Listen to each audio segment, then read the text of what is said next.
একজন ফুটবলার যার সামনে গোলরক্ষক দাঁড়িয়ে থাকলেও তাতে কোনো পার্থক্য হতো না, কারণ সুযোগ পেলে গোল ছিল প্রায় নিশ্চিত। তার গতির চেয়ে বেশি ভয়ঙ্কর ছিল তার সিদ্ধান্ত, আর ড্রিবলের চেয়ে মারাত্মক ছিল তার ফিনিশিং। ফুটবলের ইতিহাসে অসংখ্য কিংবদন্তি স্ট্রাইকার এসেছেন, কিন্তু পেনাল্টি বক্সের সবচেয়ে নির্মম শিকারীদের তালিকায় যে নামটি আজও শ্রদ্ধার সঙ্গে উচ্চারিত হয় তিনি হলেন ব্রাজিলের কিংবদন্তি রোমারিও। তার জীবন আর ক্যারিয়ারের গল্প যেন প্রমাণ করে একজন মহান গোলদাতার জন্য শত সুযোগ নয়, একটি সুযোগই যথেষ্ট।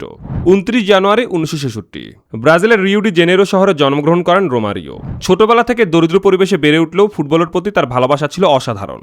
স্থানীয় ক্লাবে খেলতে খেলতেই তার প্রতিভা নজরে আসে সবার। এরপর যোগ দেন ব্রাজিলের বিখ্যাত ক্লাব ভাস্কো দা গামাতে। সেখান থেকে শুরু হয় এক কিংবদন্তির উত্থান। রোমারিওর খেলার ধরন ছিল একেবারেই আলাদা। তিনি খুব বেশি ড্রিবল করতেন না, অযথা দৌড়াতেন না, কিন্তু সঠিক সময় সঠিক জায়গায় উপস্থিত থাকার অসাধারণ ক্ষমতা ছিল তার। প্রতিপক্ষের ডিফেন্ডার এক মুহূর্তের জন্য ভুল করলে রোমারিও সেই সুযোগকে গোলে পরিণত করতেন।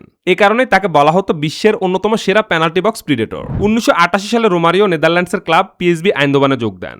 সেখানে 5 মৌসুমে অফিসিয়াল ও প্রীতি ম্যাচ মিলিয়ে 165টি গোল করে পুরো ইউরোপকে তাক লাগিয়ে দেন। এরপর তিনি যোগ দেন স্পেনের বিখ্যাত ক্লাব বার্সেলোনাতে।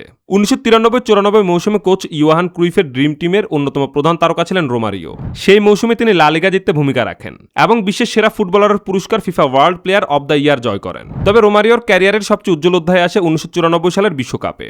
যুক্তরাষ্ট্রে অনুষ্ঠিত সেই টুর্নামেন্টে ব্রাজিলের আক্রমণের প্রধান ভরসা ছিলেন তিনি। পুরো টুর্নামেন্টে 5টি গোল করে ব্রাজিলকে 24 বছর পর বিশ্বকাপ জেতাতে অসাধারণ ভূমিকা রাখেন। ফাইনালে ইতালির বিপক্ষে গোলশূন্য ম্যাচের পর রোমাঞ্চকর ট্রাইবেকারে ব্রাজিল শিরোপা জয় করে।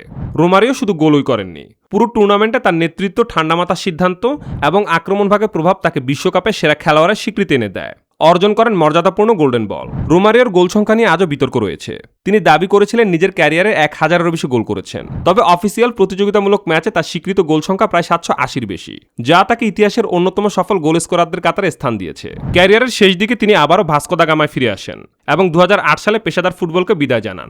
যদিও পরবর্তীতে 2009 সালে তার প্রয়াত বাবার প্রিয় ক্লাব আমেরিকা এফসির হয়ে একটি বিশেষ ম্যাচ খেলতে তিনি মাঠে নেমেছিলেন। খেলা ছাড়ার পর তিনি ব্রাজিলের রাজনীতিতেও সক্রিয় হন এবং সিনেটর হিসেবে দায়িত্ব পালন করেন। রোমারিও শুধু একজন গোলদাতা নন, তিনি ছিলেন এমন একজন শিল্পী যিনি খুব কম স্পর্শে ম্যাচের গল্প পাল্টে দিতে পারতেন। তার ক্ষিপ্রতা, নিখুঁত ফিনিশিং এবং আত্মবিশ্বাস আজও বিশ্বের অসংখ্য স্ট্রাইকারের জন্য অনুপ্রেরণা। তাই ফুটবল ইতিহাসে যখন সর্বকালের সেরা ফিনিশারদের নাম উচ্চারিত হয়, রোমারিওর নাম সবার আগে না হলেও প্রথম সারিতেই থাকে।